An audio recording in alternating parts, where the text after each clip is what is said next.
उसने धीरे धीरे आईना निकाला और उसे सिर के ऊपर उठाकर मजे से अपना चेहरा देखने लगा। पेड़ पर बैठे बंदर हैरान रह गए। चिंकी ने उत्सुकता से कहा, अरे ये चमचमाती चीज क्या है, इसमें इसका चेहरा क्यों दिख रहा है? अब रामू ने मूंगफली जमीन पर बिखेर दी। गप्पू तो खाने का दीवाना था। वह दौड़कर सारी मूंगफली खाने लगा। बाकी बंदर भी उसके साथ लग गए। जैसे ही वे खाने में व्यस्त हुए, रामू ने धीरे धीरे अपनी टोपियों की दुकान को सुरक्षित कर लिया। गांव वाले खुश हो गए और बोले, वाह रामू, तुमने तो कमाल कर दिया। पर्वत से रब जब 10 झपक्षफज। रामू ने अपने चालाकी से न केवल मूंगफली बिखेरी बल्कि अपने टोपियों की दुकान को भी बचा लिया। गांव वाले देखकर मुस्कुरा रहे थे और चर्चा कर रहे थे कि रामू ने कैसे सब कुछ संभाला। गांव के लोग रामू की चतुराई की तारीफ कर रहे थे। सब मिलकर हंस रहे थे और उस दिन की खुशी को साझा कर रहे थे। गप्पू और बाकी बंदर खाने में मस्त थे और रामू ने सबका दिल जीत लिया।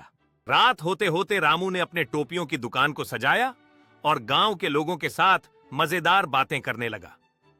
सभी ठहाके लगा रहे थे और उस दिन की यादों को ताजा कर रहे थे। गांव की रौनक अब और भी बढ़ गई थी और सब मिलकर खुश थे। दूसरी तरफ पेड़ पर बंदरों की शरारती सभा हो रही थी। टोपू गंभीर आवाज में बोला, भाइयों और बहनों, अब वक्त आ गया है। आज हम टोपी वाले को गांव से भगा देंगे। गप्पू ने कहा, लेकिन पहले खाना। चिंकी ने आंखें तरेरी, तुझे हर वक्त खाने की पड़ी रहती है। डिंगू हंसते हुए बोला, आज तो हम गांव वालों को इतना परेशान करेंगे कि सब हमें राजा मान लें। चारों बंदर मिलकर जोर जोर से हंसने लगे। टोपी ने नीचे गांव की ओर देखते हुए कहा, चलो भाइयों, हमारी शरारत का समय आ गया है। बंदर नीचे कूदते हैं और गांव में जाकर शरारत करने लगते हैं। सब हंसते खिलखिलाते हुए फल चुराने लगते हैं। गांव वाले हंसी में उनके पीछे दौड़ते हैं, पर बंदरों की शरारतें किसी को भी मुस्कुराने पर मजबूर कर देती हैं। गांव वाले देखते हैं कि ये बंदर कितने मजेदार और बेफिक्र हैं। अब वो भी हंसने लगते हैं। गांव वाले और बंदर मिलकर हंसते खेलते हैं। अब सब एक दूसरे के दोस्त बन गए हैं।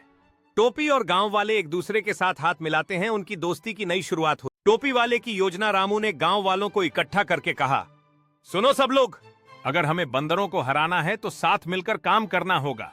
गांव वाले बोले, बिल्कुल, हम तुम्हारे साथ हैं। रामू ने अपनी टोकरी खोली। उसमें ढेर सारी नई टोपियां थीं, लाल, पीली, हरी, नीली और कुछ चमकदार सुनहरी टोपियां। रामू ने कहा, ये टोपियां ही हमारी जीत का हथियार हैं। गांव वाले चौंक गए।